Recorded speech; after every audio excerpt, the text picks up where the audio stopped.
آج کے زمانے میں یہ بھی کہا جاتا ہے کہ ہم نہیں مانتے، تو اگر کوئی شخص نہیں مانتا تو اللہ کو اس کی پرواہ بھی نہیں، یہ ضرورت ہماری ہے۔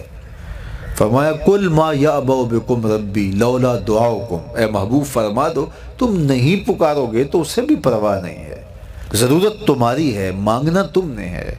تو جب تم نہیں مانگو گے، متکبر ہوتے ہو، اس سے مانگنے سے بھی تمہیں حیا آتی ہے، تو پھر وہ بھی پرواہ نہیں کرے گا۔ لیکن اگر تم مانگتے رہو گے تو وہ تمہاری جھولیاں بھرتا رہے گا، اور اس سے جب بھی مانگو اس کا در رحمت کھلا ہوا پاؤ گے۔ جس بھی لہجے میں مانگو وہ دینے پہ آمادہ ہوگا۔ دنیا والوں سے مانگنا ہوتا ہے تو دیکھنا پڑتا ہے کہ کس وقت مانگیں، موڈ کس وقت درست ہوگا۔ لیکن اللہ سے جب بھی مانگیں، صبح کو مانگیں، شام کو مانگیں، دوپہر کو مانگیں، پچھلے پہر دامن پھیلا کے بیٹھ جائیں۔ پھر دنیا داروں سے مانگنا ہو تو ان کی زبان میں مانگنا پڑتا ہے۔ اللہ سے اردو میں مانگیں، عربی میں مانگیں، ہندی میں مانگیں، سندھی میں مانگیں، نظم میں مانگیں، نثر میں مانگیں، اقبال کے لہجے میں مانگیں، سعدی کے انداز میں مانگیں، رومی کی طرز پہ مانگیں۔ نہیں مانگنا آتا خالی ہاتھ پھیلا دیں، وہ بند لبوں کی بولیاں بھی سنتا ہے۔ مانگے تو صحیح، دستے طلب تو دراز کریں، وہ کریم ہے۔ جب اس کے سامنے بندے ہاتھ پھیلا کے دعا مانگتے ہیں وہ خالی نہیں موڑتا۔ ان ربکم حیی کریم یستحیی من عبدہ اذا رفع یدیہ الیہ ان یردہما صفرا۔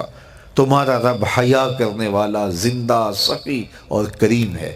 کہا بندے جب اس کے سامنے ہاتھ پھیلا کے دعا مانگتے ہیں تو مجھے شرم آتی ہے، میں خالی ہاتھ کیسے موڑ دوں؟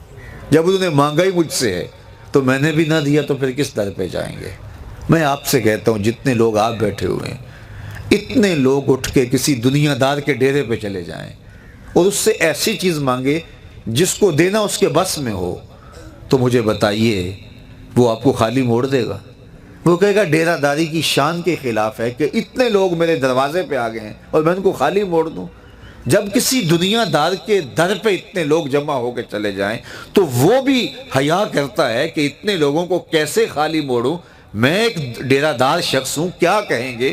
اسے حیا آتی ہے اتنے لوگوں کو خالی موڑتے ہوئے، تو رب کی دہلیز پہ ہاتھ پھیلا کے جب مانگیں گے تو رب خالی موڑ دے گا۔ کہا وہ اسے حیا یستحیی من عبدہ اذا رفع یدیہ الیہ ان یردہما صفرا۔ جب تم ہاتھ پھیلا کے اس سے مانگتے ہو، اللہ فرماتا ہے مجھے شرم آتی ہے، مجھے حیا آتی ہے کہ تمہارے اٹھے ہوئے ہاتھوں کو خالی موڑ دوں۔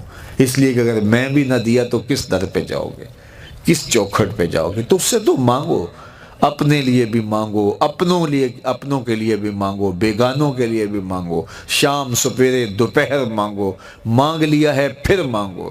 دنیا داروں سے ایک دفعہ مانگ لیا جائے تو پھر دوسری مرتبہ مانگتے ہوئے ہم وقفہ ڈالتے ہیں، یار یہ ادھار بھی مانگا ہو تو کہتے ہیں یار اب کچھ سال کے بعد کہیں گے، وہ کہیں گے روز ہی یہ مانگ لیتا ہے، اس کی ضرورتیں پوری نہیں ہوتی۔